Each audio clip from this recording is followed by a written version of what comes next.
চক নিৰ্বাচনটো আহি আছে হয়, কিন্তু এটাও জাতীয়তাবাদী দল নাই, সেইটোৰ বাবে আমি ক্ষোভিত।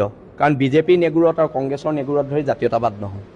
বিজেপি কংগ্ৰেছৰ নেগুৰত ধৰি জাতীয়তাবাদ নহয়। মই আগতেও কৈছোঁ, ইলেকশ্যন হৰা জিকাটো ডাঙৰ কথা নহয়, আদৰ্শ জীয়াই ৰখাটো ডাঙৰ কথা।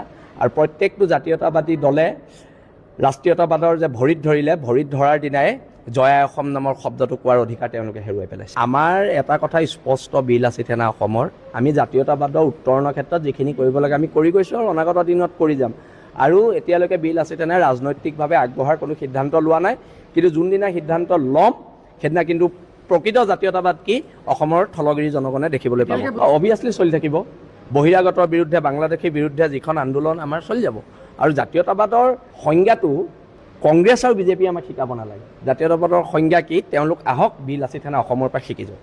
এতিয়া চাওক, বিহাৰীয়ে 7টা ছিট বিচাৰিছে, আমাৰ প্ৰকৃততে মাত মাতিব কোনে লাগিছিলে? 7টা ছিট যে বিচাৰিছিলে, আমাৰ জাতীয়তাবাদী যে দলকেইটা আছে সিহঁতি মাত মাতিব লাগিছিলে। কিন্তু ভোট বেংক নষ্ট হ'ব বুলি যেতিয়ালৈকে আঞ্চলিকতাবাদী মানুহে ভোট বেংক পলিটিক্স কৰিব, তেতিয়ালৈকে জাতি সুৰক্ষিত নহয়। নিশ্চয়কৈ জাতি শেষ কৰিবলৈ আছে নে? জাতি শেষেই প্ৰায়।